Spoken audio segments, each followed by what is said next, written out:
actually need to go in and take out the seeds. That's what you're using. So there are people who have gone through the process of taking out the seeds, and you can just buy the seeds, or you can buy it already ground, like this. Realize though, if you don't use a lot of cardamom, this is not going to last a long time. This loses its flavor really, really quickly. Anything ground will lose its flavor. So whole spices, if you use a lot of spices, I always say buy whole spices instead and grind as you need. Keep your own coffee grinder, put a handful of white rice in there and it'll clean it right back up, and then you can put your spices or your coffee back in there and you can just keep reusing it. A spice grinder will cost you probably $8.99 at most. So I'm going to add all of this inside, and then I've got my nutmeg, which I don't have right here. Okay. So if you have nutmeg, buy whole nutmeg if you can, and then grate it straight, and then the cinnamon and everything else can go in there. You could do allspice too. This, if you ever make snickerdoodles, take a part of your cinnamon out and substitute with some of these spices. I do a chai snickerdoodle all the time, and it's really, really good. So the butter is soft, so you technically don't need to use a mixer of any kind. So like I said, it's not a super duper healthy cookie in any shape or form, other than that you're not getting bleached white flour into your diet. And then you've got baking powder too. And you're just gonna keep mixing. And you'll notice one thing, if you've never worked with this before, is that at first it feels like, oh, it looks pretty wet, like it could actually be a dough, and then it starts soaking up the water. The chickpea flour has a tendency just to soak up water like no other. So there's actually a pizza recipe. I'm going to say soca, but I know I'm butchering it. It's an Italian gluten-free pizza. You literally take this chickpea flour, add water, and set it aside for 40 minutes. That chickpea flour soaks up all that water, and then you bake it just like that. It's kind of more of a cornmeal-y, polenta-ish kind of dough. It's not pizza, but if you're interested, it is a good substitute for things that you might be eating. All right, so I'm gonna go in and use my hands now. And again, if you use the mixer, it's just a lot faster. And that's all it is. And then you can roll them, or I used an ice cream scoop just to make sure all of them were equal. And I rolled them out. And then I took an almond. If you want to be very traditional, use a pistachio. Pistachios are a little pricey these days, but go like that, and then you're going to bake it. That's as big as they are. Just a little 1-inch diameter. They taste better straight out of the oven. So, if you want to make this cookie at home, and you want to serve it to guests or whatever, freeze your dough. Take this dough and freeze it and bake it as you need it. You do not need, this doesn't need to be, like it's not gonna lose its puff or anything. Freeze the dough, it's so good warm straight out of the oven. Like just let it cool slightly on the sheet so that it firms up a little bit more, but then that's it. They don't spread that much, but it's really easy and it's a really, really good recipe. And I've got more. You can, again, I have substitutes for flours. So if you have when you leave, first of all, the recipes are going to be at the corner of the table, so you can grab a recipe. In my PowerPoint presentation, I have the amounts that you can substitute regular flours with. And so if you have certain this or this, then you substitute this and that. So email me and I'll send that to you, because it varies from cookies to cupcakes to cakes, but there is a world of flours out there, and your best friend, if you don't find the flours, we're pretty lucky because of where we live, Vitamix. Your Vitamix can make any flour for you. You can make pea flour, you can make chickpea flour, you can make all of them. But because we have Wholesome Choice, and Wholesome Choice goes through all those countries, they have all the flours there. And the one country that I find uses the most amount of pulse flour, Indian cooking. You'll find the most in the Indian cooking world. All right, so then after that, I'm just gonna show you how I made the lentil soup. There's a couple things that I want to show you with it, that's why. In the recipe, okay, so I wrote this recipe. John wanted to talk about seeds and chili peppers. So one of the things that I was going to add into this soup, which is on the recipe that you take home, is a spiced oil. Oil where you put the seeds in, and then you slowly cook it out, and then you get the flavor. And then you serve it on top of the soup. You don't need to do that though. I'm just gonna show you with what I did with the curry powder. So, curry, technically, is just a mixture of spices. Which one did I use? I used Madras today. So I just used curry powder. And what you're gonna do is, no, you can only see it on this one.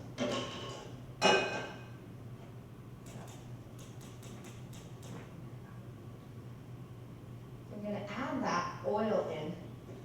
Any spice, any powder, any seed that you have, to get the most flavor out of it, you always use oil or oil or butter.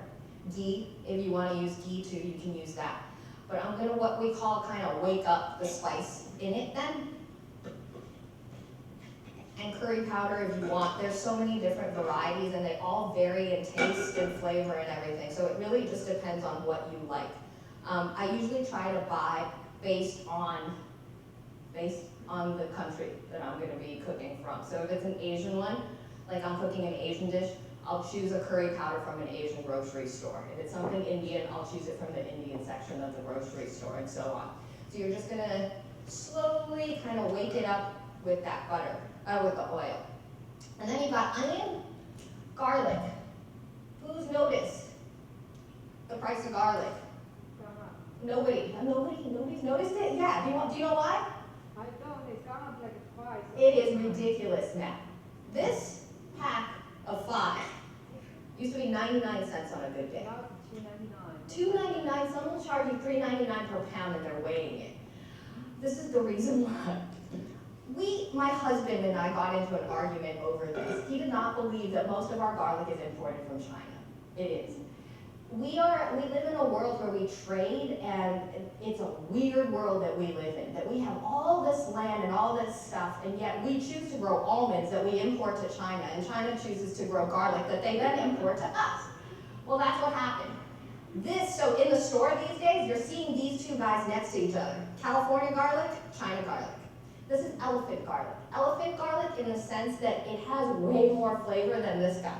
So if you see these next to each other in the store, go for this guy, because it's the same as this. This is coming from China.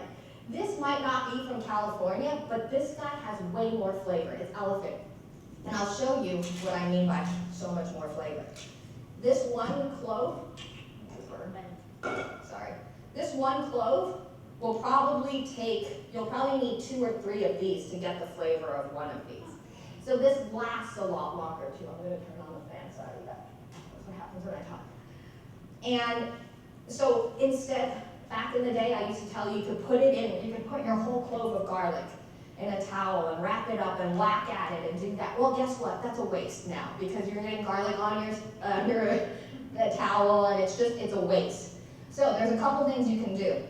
You can go and you can buy the garlic peeler from Daiso for $1.50. Use your hand and just push down. Use the weight of your body and you can push down, or just go buy a garlic press. And the best garlic press, I will tell you still, is the one that you buy on Amazon for under $10, made in Taiwan, never found it in Taiwan though. And it looks like this. If you put it in your dishwasher, which it tells you not to, the only thing is it loses its shine. So there's nothing wrong with it. But I find that these guys are probably your best bet when chopping garlic. So I got garlic, I'm just gonna mince it. And if you want, what helps with the flavor of garlic is if you take a little bit of salt, and it helps with the chopping too. Just sprinkle a little garlic on top and then push. And that way the salt has a little bit of the flavor and it's also helping you chop too. So that's gonna go inside. And then you got your onion. Onion has not gone up in price. There's actually a farmer's market, I think it's the USDA, has a farmer's market and they do it weekly.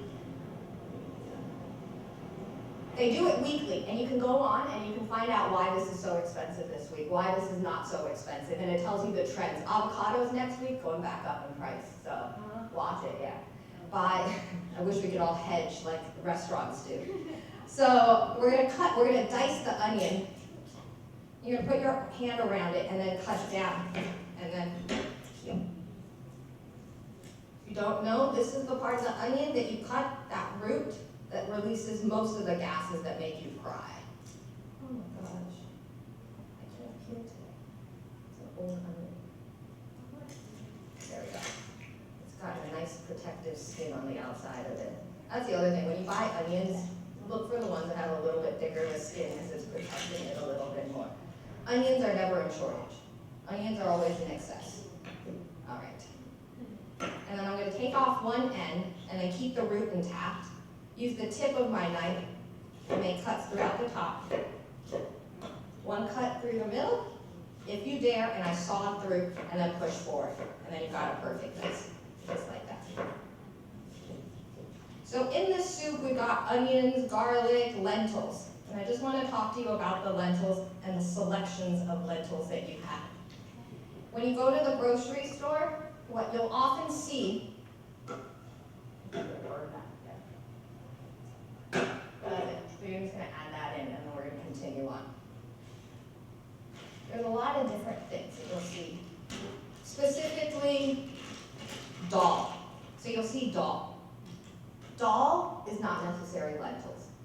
Dal, the definition of dal is a split pea. So it could be a split pea, or it could be a lentil. So make sure that you look for red lentils.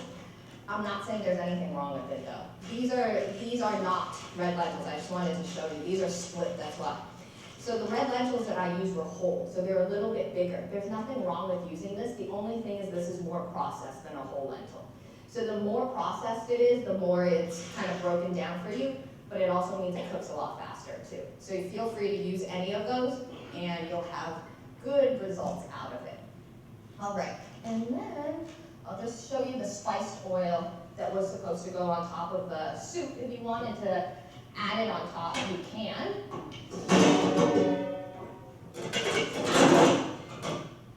Because the one cool ingredient that's in here are annatto seeds. Annatto seeds, if you have never seen them before, and I'll leave some up here, is what gives a lot of things its red/orange tinge. So I got oil in here, and I'll add more. Oil is a funny thing. I've been teaching a lot recently, and I've noticed that the more oil you use, the less oil goes into your food. It's a hard concept to understand. When you deep fry, the best way to explain is deep fry. If you've ever made fried chicken on the stove with like that much oil, all that oil ends up in your chicken. But if you realize it, if you put that much oil doesn't go into your chicken. The more oil that you use to cook certain things, specifically deep frying, you'll end up with better results.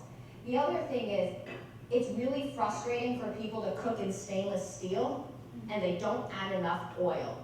And they then end up ruining the food that they're cooking, or they just waste it, they just add more oil later on. Let me give you a piece of advice. If you really want to cook with stainless steel, you need to use oil. And the other thing that's super important that nobody ever tells you is that stainless steel needs foods that are at room temperature. It cannot be cold. It will stick like no other if it is cold. And room temperature means taking out for at least 2 to 3 hours, not 30 minutes. It needs to be room temperature. A little bit of cold, it'll still stick. And then to clean the pan, I always say the best way is with wine. White wine specifically, is super easy to clean with. If you've ever got a pan that doesn't work, and then I read the most random one. You guys will laugh when you hear this one. And watch, some of your parents might have done it in the past. Rhubarb in aluminum.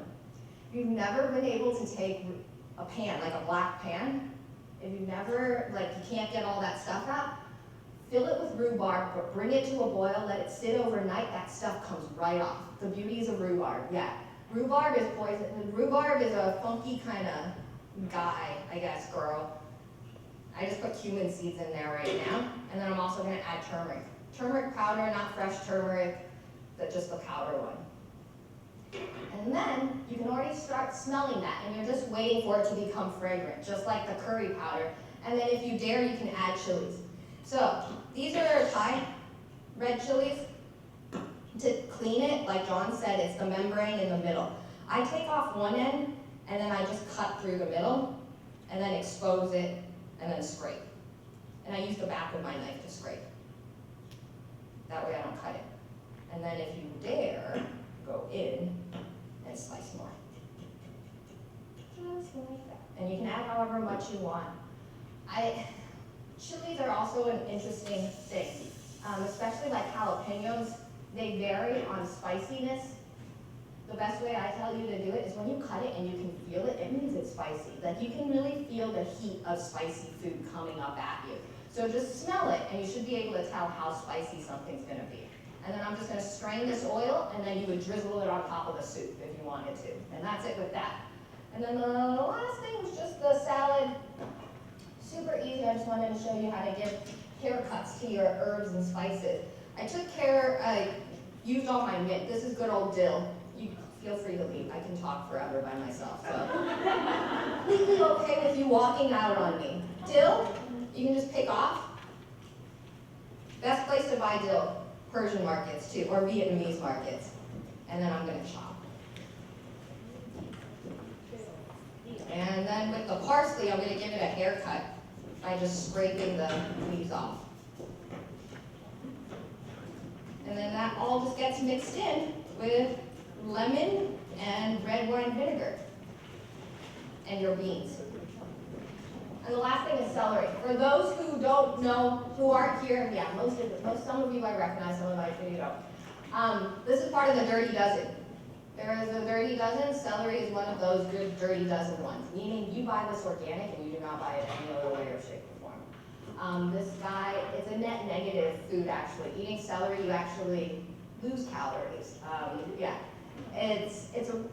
but just so that you know, buy this stuff organic. It makes a difference because it's just got so many pesticides. And then I use an American cucumber for today's salad as opposed to the other one. And tomatoes, excess right now, so go buy tomatoes because there's a lot right now. They're all coming from Mexico though. But yeah, that's it for me today. I'll send you guys the presentation if you want. And yes, Conversation Kitchen has been filled. It went up yesterday and it filled already, yeah. But Illumination's next Tuesday. Thank you.